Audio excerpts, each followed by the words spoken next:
Before we get into today's video, if you guys are looking to pick yourself up a new controller, a custom controller, modded controller, or just one of those with the cool little buttons on the back just to make your gaming experience a little bit more easier and accessible, make sure you check out the sponsor Controller Mods. There's a link in the description that will give you a bit of a discount, and there's also a discount code there as well. Let's get into the video. Now, there has also been another announcement made this week regarding PlayStation VR and PS5. Now, for me, this is absolutely huge.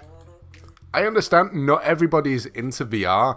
If you've ever tried it, chances are the first couple of times you'll feel a little bit nauseous and you'll feel a little bit funny, and sometimes you just can't get into it, you can't enjoy it the same as when you're playing a normal game. And for me personally, I absolutely love the experience, but there's a few issues that I've had with PlayStation VR on the PS4 that unfortunately, even with the announcement of the PSVR for the PlayStation 5, so technically the PSVR 2, I think those issues are still going to be there. I'm going to kind of give my thoughts as well as talk about the news of what's actually been announced, and I'm curious to see what you guys think, so stay tuned and make sure you leave a comment down below to let me know your thoughts. So pretty much the announcement kind of just stated that next gen VR system is going to be coming to the PS5, and it's going to be kind of upping a load of stuff as well as the visuals, field of view, tracking and all that sort of stuff, which is fantastic news.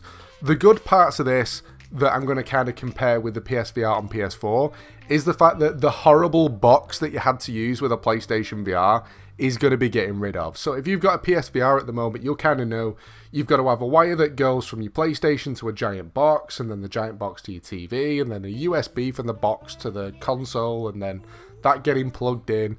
And then you've also got the camera, which has to be plugged in, and then you've got a giant thick-ass cable that's absolutely huge that drags across your living room, and then you've got the headset with another giant cable on it, and it's just absolute wires galore. Yes, that was a lot of wires that I had to mention. However, with the PS5 and the PSVR, so the next gen PSVR, there's going to be a single cable that connects the PlayStation headset directly to the console, skipping all the other stuff. That bit is huge. It makes it so much easier, just simply because if you was playing using a PSVR and you had a decent TV, it didn't have a 4K pass-through, it didn't have HDR pass-through, and if you wanted to still use that stuff through your console on your TV, all those wires you was constantly having to swap around. It was so annoying that the fact of playing on VR sometimes felt such a chore just simply by setting the thing up. The fact that that's kind of getting rid of, I think personally is absolutely fantastic, and I think that's a great step forward. However, I think wireless is obviously the way forward. I mentioned in a few of my videos, I love VR, and as soon as I tried an Oculus Quest, never touched the PSVR on the PS4 again. It's so simple to use that literally it's just a headset. There's no wires, there's no camera, there's no nothing. You put a headset on, turn it on, and there you go, you're in VR, you're ready to play. Simple, and the best part is it's the same price as the PSVR, if not sometimes slightly cheaper. The second good thing, obviously with an enhanced field of view, enhanced graphics and all that sort of stuff, it's going to make playing a game so much more immersive. However, the other thing that's coming into it is a new controller. Now, the VR controllers that are coming with this is going to incorporate some of the key features found in the DualSense controller. Now, for me personally, that's the adaptive triggers. It's not been announced that that's what it is, but personally, I think that would make perfect sense. Imagine playing a shooting game in VR where the controller that you're using feels like you're pulling an actual trigger. Same as a racing game and all the other stuff. I think the one really cool thing about the PS5 is the DualSense and the adaptive triggers. That in VR is going to be absolutely crazy amazing, and it's going to make things so much more immersive as long as they don't break really, really easy. On to the bad points. The one thing that hasn't been stated is whether or not the tracking's going to work the same as it did on the PS4, and I've got a feeling it's going to. The big issue that I had when actually playing VR on the PS4 is the fact that you have to have your camera on the opposite side of the room to play, and granted, when you're playing it, it works fantastic. However, if someone needs to walk across the room, that camera gets blocked, the whole sense of VR kind of disappears because everything stutters and jolts around because it can't see you anymore, it starts just swirling and makes you feel sick, and it is an awful feeling when you full on into a game and that kind of thing happens. The PS5 when it was released, came with a brand new camera. And I think that camera is going to be what's going to be used for tracking on the new headset.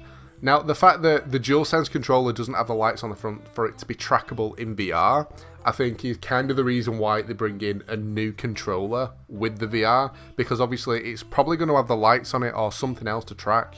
Not too sure.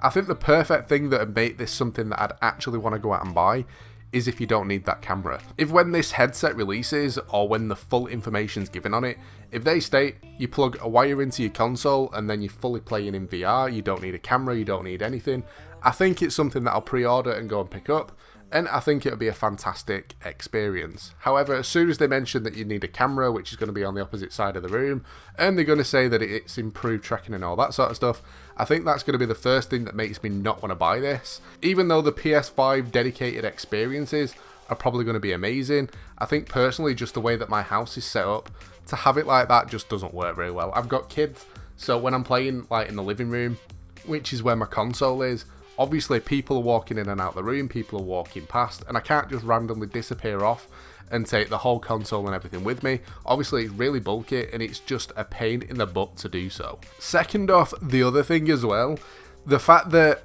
everything's kind of classed as future-proof, and I think it's going to work pretty much the same way.